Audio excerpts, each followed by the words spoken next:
नमस्ते, investing minds में आपका स्वागत है। मैं हूं उत्पल चौधरी और बात होगी आपके निवेश से जुड़ी हुई खबरों पे। सबसे पहले इस डिस्क्लेमर को जरूर पढ़ लीजिएगा और आप सबों का तहे दिल से शुक्रिया कि मेरा सब्सक्राइबर की जो संख्या थी वो 1 लाख को आपने पार करवा दिया। कल मैंने आप लोगों से अनुरोध किया था और आप लोगों ने जी भरकर सब्सक्राइब किया और वो 1 लाख का मार्क पार कर गया, जो मेरे लिए काफ़ी बड़ा अचीवमेंट है। मैं जर्नलिस्ट हूँ, बिहाइंड द कैमरा वाला जर्नलिस्ट था, लेकिन ये जिस तरीके से आपने मुझे एंकर बना दिया, ये मतलब आपको सैल्यूट है। ये काम जो हमारे जो पुराने जो बॉसेस थे, उदय शंकर जो डिज्नी के हेड बने थे, अभी जियो स्टार स्पोर्ट्स के जो है हेड हैं इस समय, दूसरे संजय पुगलिया जी अडानी ग्रुप में सीईओ साहब हैं, दिवांग जी जिन्होंने पुण्य प्रसून वाजपेयी को एंकर बनाया, नगमा और सिकता को बनाया है ना। इसके अलावा भी जो बाकी जितने भी हमारे संपादक थे जो काम नहीं करवा पाए, मेरे उस टैलेंट को नहीं पकड़ पाए, वो आप लोगों ने किया। तो आप सबों को सैल्यूट है। तो आज शुरुआत करते हैं गोल्ड, सिल्वर और शेयर बाज़ार को लेकर, लेकिन उसके पहले ट्रंप और जो ईरान के बीच जो बातचीत का दौर शुरू होने वाला है, जो कल होगा, उससे क्या नतीजा निकलता है उस पर पूरी दुनिया की नज़र है। चूँकि 5 दिन का उसने जो है समय दिया था, 5 दिन में जो है आज चौथा दिन है, कल तीसरा दिन होगा। हालांकि जो चीज़ें जिस तरीके से देखा जा रहा है, लग रहा है कि जो है दोनों आदमी बैकफुट पे इस समय देख रहे हैं। ईरान को भी बहुत ज़बरदस्त नुकसान हुआ है और ईरान भी चाह रहा है कि लड़ाई खत्म हो, ऐसा ट्रंप की तरफ से दावा है। देखिए, ट्रंप की तरफ से कहा गया है कि उनके जो उपराष्ट्रपति हैं वो इस बातचीत को लीड करेंगे और जो है 15 जो है इन्होंने पॉइंट्स दिया है कि ये शांति का प्रस्ताव है। और उनका जो एक पॉइंट था जो सबसे अहम था कि ईरान ने ये कहा है कि उनके पास न्यूक्लियर हथियार था ही नहीं, और उसी के चक्कर में उसने इतना बड़ा बखेड़ा खड़ा कर दिया ट्रंप ने। और ईरान की जो मांग है कि 3 बातें, एक तो जो है कि उनको मुआवजा मिले जो नुकसान हुआ है, अमेरिका गल्फ को छोड़े और आगे से अटैक ना करे। तो ये चीज़ें हैं। हालांकि बार्गेन के टेबल पे जाएंगे, जब आप वहाँ पे बातचीत करेंगे तो ये उतार चढ़ाव होता रहता है, लेकिन जो भी है वो एक पॉजिटिव न्यूज़ अगर आ जाता है तो वो पूरे दुनिया के लिए बेहतर होगा। अगर नहीं आता है तो फिर स्थिति जस की तस वापस पहुंच जाएगी। तो इसलिए जो है 3 दिन जो है वो काफ़ी अहम है। और एक बात का इसमें ध्यान रखिएगा कि स्ट्रेट ऑफ हॉर्मुज को लेकर क्या बातें निकलती हैं, कि जॉइंटली ऑपरेट करते हैं कि क्या करते हैं, उस पर भी काफ़ी कुछ नज़र रहेगा। लेकिन इससे जो है तेल संकट खत्म नहीं होगा। तुरंत जो तेल संकट जिस तरीके से फैला हुआ है वो बना रहेगा और उसको ठीक होने में जो है कई महीने लग जाएंगे। ऐसा नहीं कि सीज फायर का ऐलान हो गया और तुरंत तेल संकट खत्म हो गया। हालांकि तेल की कीमत में जो है गिरावट देखी गई है। सब में जो है ब्रेंट जो है वो 100 के नीचे आ गया है, WTI जो है वो 90 के नीचे आ गया है, मुर्बन जो काफ़ी उछला हुआ था उसमें 10% का गिरावट देखा गया है, ओमान उसमें भी 10% के आसपास की गिरावट हुई है। जो सबसे महंगा हो गया था $163 पे चला गया था, जो स्पॉट पे जो तेल बेच रहा था वो, तो उन सबों में गिरावट देखी गई है। लेकिन ओवरऑल जो है फिर भी इसका जो है क्राइसिस को ख़त्म होने में वक्त लगेगा। और जैसे ही देखिए तेल की कीमत गिरेगी, स्वाभाविक सी बात है डॉलर का मांग कम होगा, तो गोल्ड सिल्वर के लिए मजबूती आ जाएगा। और साथ में ये तेल संकट जो है वो इन्फ्लेशन और तमाम चीज़ इकॉनमी में अपना सेप देने लगेगा, तो वो गोल्ड सिल्वर के लिए फिर मजबूती आएगा। एक छोटी सी जो है नीचे जो है एक हल्का सा गिरावट होने के बाद फिर मार्केट अपने आप को ठीक करके फिर ऊपर भागे। लेकिन यहाँ हम आपसे सवाल पूछेंगे। जो देखिए मेरा जो 2-3 पॉइंट्स था, एक तो डाइवर्सिफाई जिस पे हम अक्सर कहते रहते हैं, दूसरा सिप, तीसरा एवरी डीप सिप। तो हम आपसे बात करेंगे कि हमने जो आपको अब तक जो बुलेटिन दिया है और जो बातें आपसे कहा, क्या आपने उसमें कुछ भी अमल किया। 4-5 क्वेश्चन पूछेंगे हम आपसे, उसका जवाब अपने आप मन में सोच लीजिएगा। क्योंकि देखिए जो मेरी बातें होती हैं, जो हम बोलते हैं, सिंपल सा एग्जांपल देते हैं। जैसे सिल्वर अगर 93 के आसपास था, तो जो मैं कह रहा था कि 106 जाएगा और एक फोमो लाइन क्रिएट हो सकता है, जो है 96 को तोड़ेगा और एक फोमो लाइन क्रिएट हो जाएगा 106 पे, और 106 से फिर ऊपर उछलकर 120 तक जा सकता है। और हुआ सेम। अब उसमें देखिए जो आप जो सुने उसमें से बहुत सारे लोगों ने रिएक्शन लिखा कि हमने 103 के आसपास बेच दिया, किसी ने लिखा 99 पे बेच दिया, किसी ने मेल लिखा, तमाम चीज़ कि हम बच गए, हमने प्रॉफिट कमा लिया और तमाम बातें। उसने उस पॉइंट को जो है एक इन्वेस्टर के नज़रिए से देखा, जिन लोगों ने ये किया, और जो फोमो लाइन का शिकार हुए और जो 4 लाख में जो खरीदे, वो लोभ के लाइन से देखा। क्योंकि उनको लगा कि 106, उन्होंने ये नहीं देखा, उस पर जोर नहीं दिया कि पुल बैक होगा, जब उसमें ये कह रहे थे कि पुल बैक होगा। तो इसलिए वो जो है 5 सवाल काफ़ी अहम है, आप अपने आप में जवाब दीजिएगा कि आपने क्या किया। तो उस पर हम लोग बाद में सवाल पूछेंगे। लेकिन तेल को लेकर जो बात थी कि जो सऊदी का जो रास तनूरा है वो जून के बाद फुल ऑपरेट हो सकता है अगर सीज फायर का ऐलान हो गया तो। कतर का जो रास लफान एलएनजी है जो 20% देता है पूरी दुनिया को, वो पूरी तरीके से बंद है और उसको फुल रिकवर होने में जून पूरा लग जाएगा, जो जुलाई से ही होगा। तब तक तेल का संकट बना रहेगा। ईरान में जो है पूरी तरीके से चीज़ों को ठीक होने में 12 से 18 महीने लग जाएंगे। ईरान में भी काफ़ी ज़बरदस्त नुकसान हुआ है। वो भी जो है 7 मिलियन बैरल तेल देता है और वो तेल अभी जो है 1 से 1.5 जो है मिलियन बैरल तेल ही दे रहा है, तो वो एक क्राइसिस है। दूसरा कि जो एशिया का जो रिफाइनरी है उसको गल्फ़ का तेल चाहिए, क्योंकि वो मीडियम होता है, हेवी होता है, और अमेरिका तेल देने के लिए तैयार है लेकिन उसका लाइट होता है, तो वो रिफाइनरी करने में दिक्कत होता है। तो ये तमाम चीज़ें हैं। तो इसमें क्या है कि तेल का संकट बना रहेगा। लेकिन गोल्ड जो गिर गया था लिक्विडिटी क्राइसिस के कारण, और आगे जब इन्फ्लेशन आएगा, सप्लाई शॉक होगा, इकोनॉमी में स्ट्रेस होगा, तो इंटरेस्ट रेट को कट करना पड़ेगा। और इंटरेस्ट रेट जो है वो गोल्ड का सबसे बड़ा दुश्मन है। अगर इंटरेस्ट रेट कट हुआ तो गोल्ड भागेगा, अगर अप हुआ तो गोल्ड गिरेगा। तो इस समय की स्थिति के हिसाब से उनको कट करना पड़ेगा, क्योंकि इकोनॉमी पे बर्डन बढ़ता चला जाएगा। इन तमाम चीज़ों पे तो हम लोग बात करेंगे।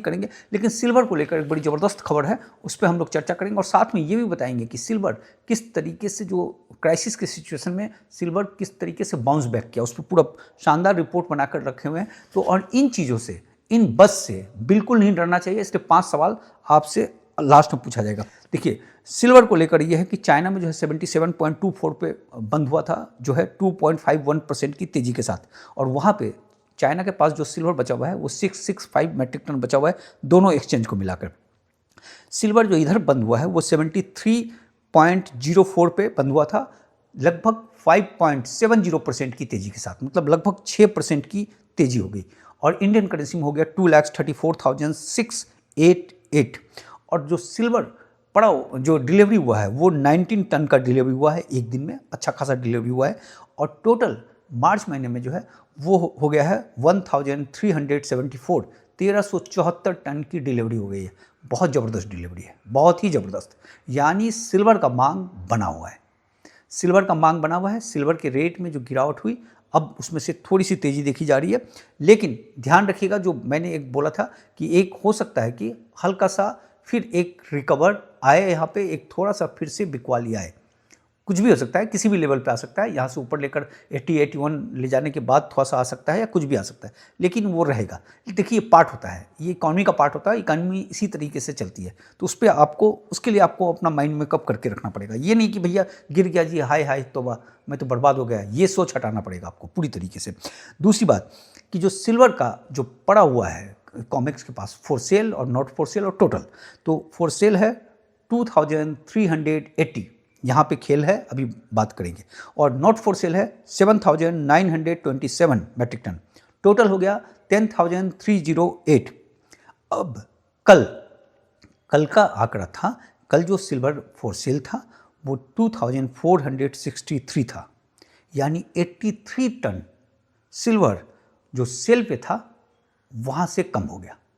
लेकिन बिका सिर्फ 19 टन के आसपास जो है, या अगर टोटल में देखें तो 21 टन गिर रहा है, तो उसी के आसपास गिरा। लेकिन ये जो है लगभग 83 टन यहाँ कम हो गया, और 21 टन को आप माइनस कर दीजिए टोटल वाला, तो 62 टन जो है वो यहाँ से निकल गया।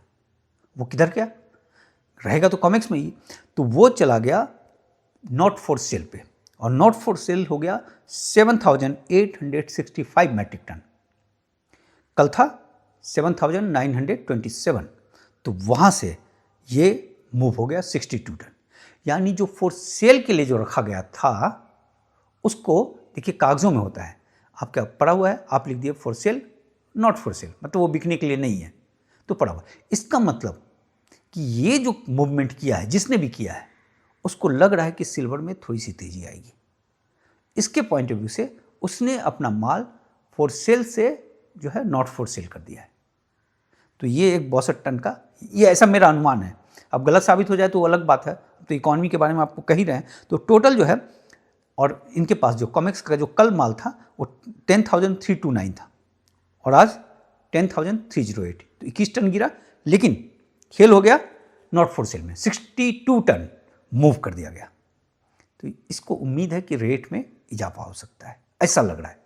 अब आने के बाद फिर एक करेक्शन होगा, क्योंकि देखिए इकॉनमी ऊपर नीचे कर चलता रहता है, जैसे ईसीजी चलता है उसी तरीके से चलता है, जैसे सांस चलता है धीरे ऊपर नीचे उसी तरीके से इकॉनमी चलता है। तो उसका हैबिट आपको डाल देना है। बाकी ओपन इंटरेस्ट वाला आंकड़ा डाल दे रहे हैं। दूसरा, गोल्ड में अगर आप देखें तो गोल्ड में भी कल ज़बरदस्त तेज़ी रही और 4,500 जो था उसको पा लिया उसने, और 4,550 पे जाकर बंद हुआ है 3.32% की तेज़ी के साथ।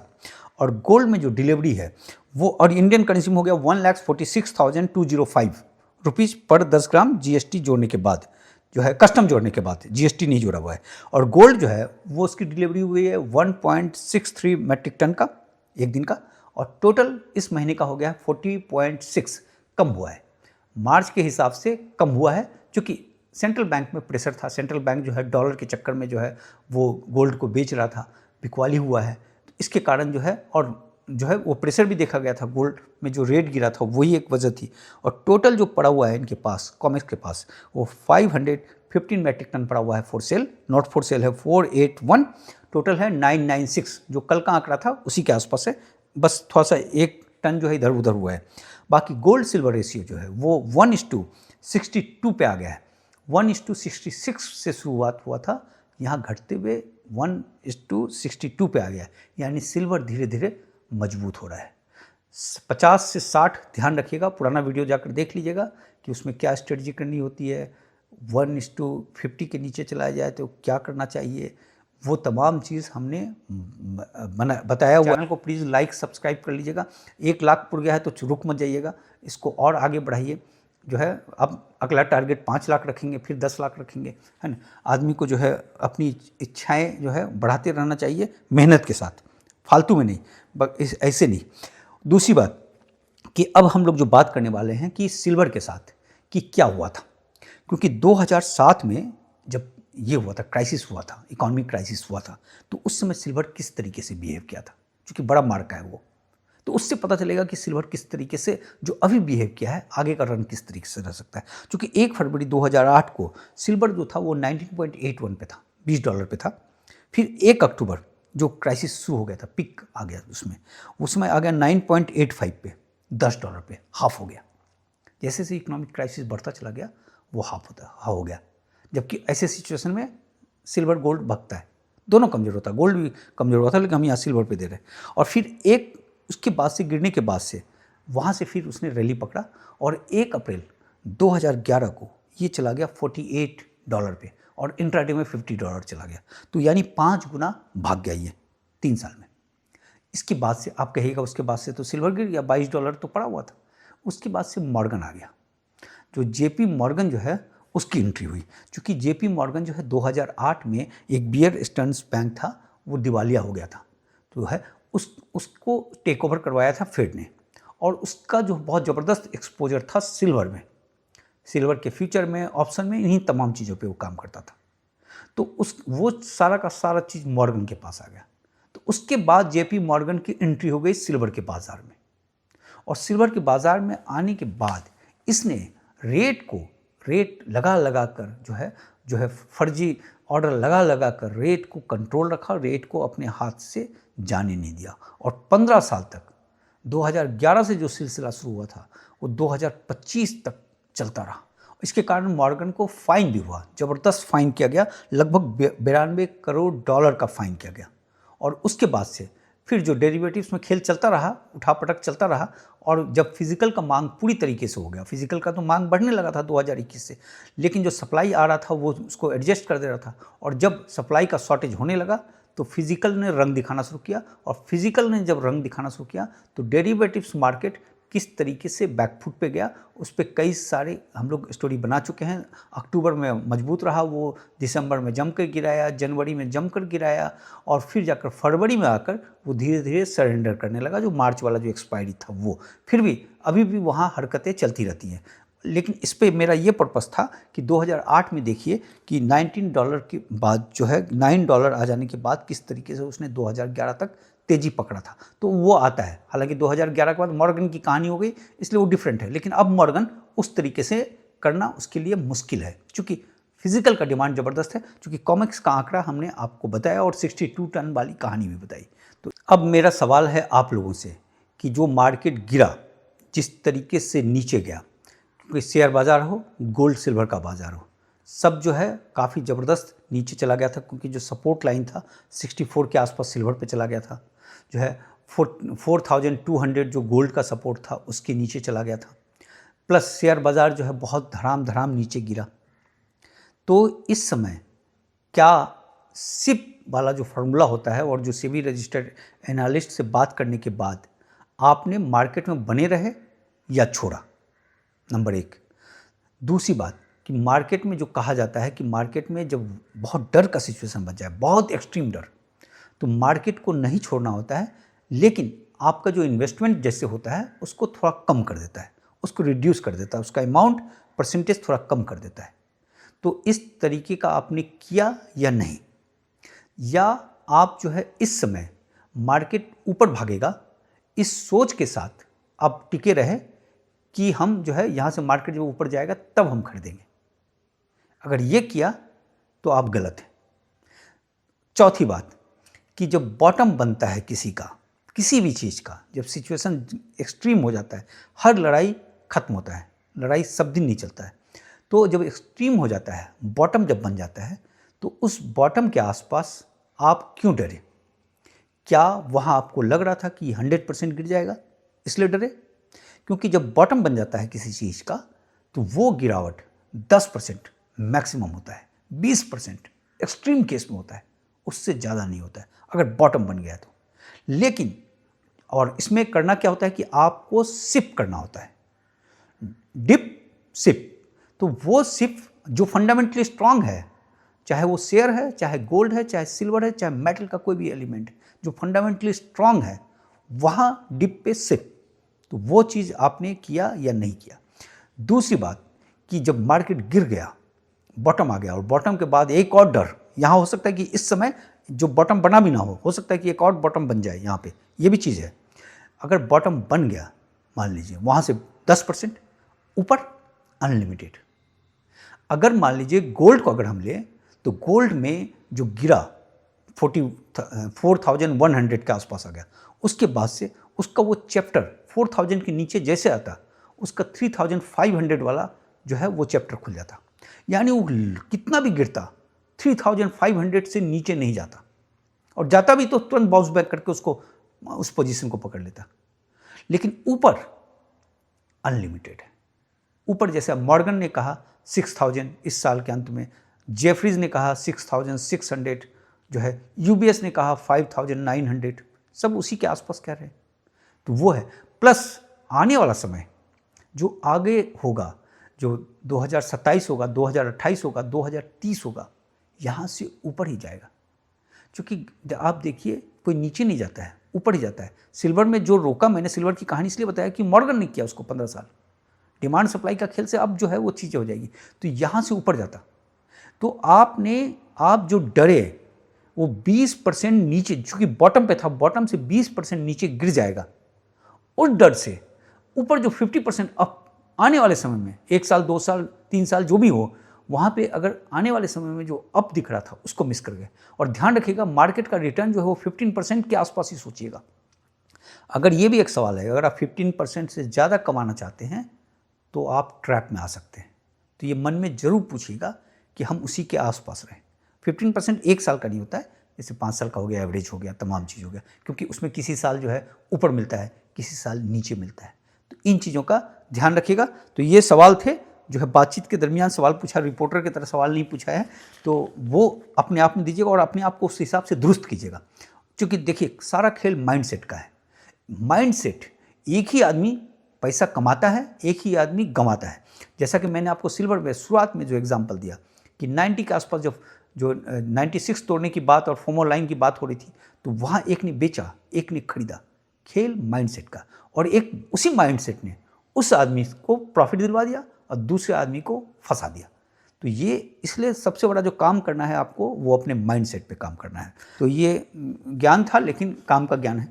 चलिए, बाकी हमारे शेयर बाजार में तेज़ी लौटी है। 399 पॉइंट्स ऊपर बढ़ा निफ्टी, 1.78% की तेज़ी देखी गई और ये 22,912 पे जाकर बंद हुआ है। कल हम लोग कह भी रहे थे कि 23,000 एक बड़ा जो है रेजिस्टेंस दिख रहा है, तो उसी के आसपास जाकर बंद हुआ है। अब जो सेंसेक्स जो है वो 74,000 को प्राप्त कर लिया, 1372 पॉइंट्स की तेज़ी थी। मिड कैप में 2.5%, स्मॉल कैप में 2.5% और पीएसयू में 1% की तेज़ी रही। एफआईज लगातार बेच रहा है और 8,000 करोड़ का शेयर बेच चुका है। डीआईज लगातार खरीद रहा है और 5,867 करोड़ का शेयर खरीद लिया है। एफआईज की बिकवाली का रीज़न भी जो है कि हमारा रुपया काफ़ी कमज़ोर हो रहा है, 94 के आसपास आ गया है और चूंकि ये तेल वाला संकट है तो उसके कारण रुपया में प्रेशर देखा जाएगा। जैसे तेल संकट ठीक होगा तो अब देखते हैं कि रिकवर करता है या नहीं करता है, क्योंकि ऐसा देखा नहीं गया हिस्ट्री में कि रुपया वापस फिर बाउंस बैक उस तरीके से करता है। मतलब करता है थोड़ा बहुत, लेकिन बहुत ज़बरदस्त जो 84 था उसको प्राप्त कर पाए, वो चीज़ बहुत मुश्किल दिख रहा है। बाकी यूरोप का बाज़ार ठीक ठाक रहा। जो है अमेरिका के बाज़ार में हल्की सी जो है बिकवाली देखी गई। जो भागा था हो सकता है उसका प्रॉफिट बुकिंग हो, जो रूटीन होता है शेयर बाज़ार का वो है। बॉन्ड का बाज़ार गिर गया है जिसने नुकसान किया था गोल्ड सिल्वर को। डॉलर इंडेक्स गिरा है 0.25, इसने भी नुकसान किया था, वो भी गिर रहा है।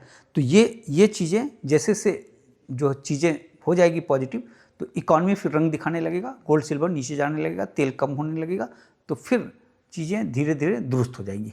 तो ये है, अब देखते हैं कि एक थोड़ा सा छोटा सा और करेक्शन होता है या फिर मार्केट यहाँ से ऊपर लेता है, ये एक बड़ा फैक्टर होगा। तो इसको वेट एंड वॉच करना होगा और वेट एंड वॉच का तरीका होता है कि मार्केट को कभी नहीं छोड़ने का और सिर्फ ऑलवेज करने का। तो प्लीज़ जो है इतनी खबर है आज। चैनल को लाइक सब्सक्राइब कर लीजिए। अगर मेंबरशिप ज्वाइन करना चाहते हैं तो उसको कर लीजिएगा। आज मेंबरशिप में जो है गोल्ड को लेकर एक बड़ी शानदार खबर होगी। Thank you.